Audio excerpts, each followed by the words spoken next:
Okay, so that grinding is now complete. You can see you've got a nice clean grind, but that is a hollow grind now, come about because of the diameter of the wheel has obviously then ground out, and that will become apparent in a minute. When we go over to the stone, and I've got 1,000 grit whetstone here.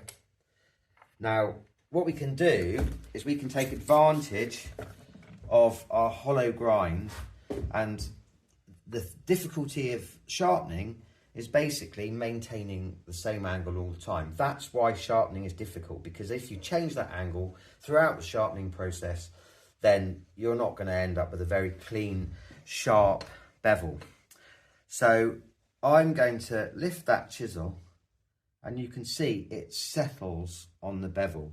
So it will just sit on the bevel there. And then I'm just going to put my pressure down, okay? And I've got my shoulders over the very, very tip of the blade. So my shoulders are in line with my fingers, and I'm putting a good amount of pressure on there. And then I'm just going to rock my whole body back, okay? And I'm not going to move my arms. And then I'm going to lift off the stone. One of the most common mistakes that people make when they're sharpening is doing this.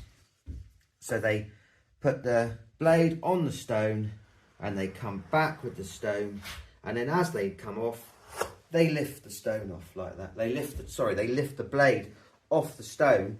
In doing so, you've just made a massive great curve on your bevel instead of having a lovely flat bevel. So that's really common mistake.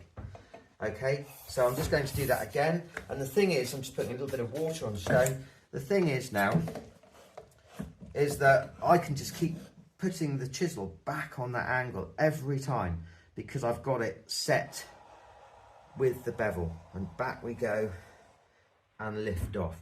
And I can do that perhaps 3 times. And then what you'll see is you'll see that I've just made a little bit of a hone on the back and the front edge of the chisel.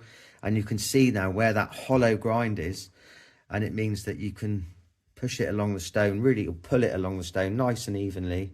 You'll notice I didn't do a figure of 8. I don't need to do a figure of 8 because my angle is maintained by sitting it on the existing bevel, okay?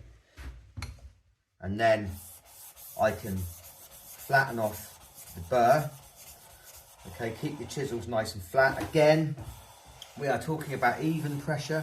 Think about what I said earlier in the video about being a machine. You want to keep an even pressure on the chisel and not sort of throw your weight around and change. You lock up, you make everything really, really consistent when you're doing this. And then you'll find you'll get loads better results. And then that's ready now for the next stone. So I'll use 1,000 grit, a 6,000 grit and a 10,000 grit. And then I'll do a little bit of stropping on the leather strop. And again, that's as consistent as the stone. Don't think that you can be different, because you just keep it exactly the same as if it was a hard stone when you're doing that. Okay, again, don't be tempted to do any of that swooshing, because it just ruins your absolutely perfect, lovely angle that you've just created on the stones. Okay, and the same with the back. That back must remain flat on a chisel.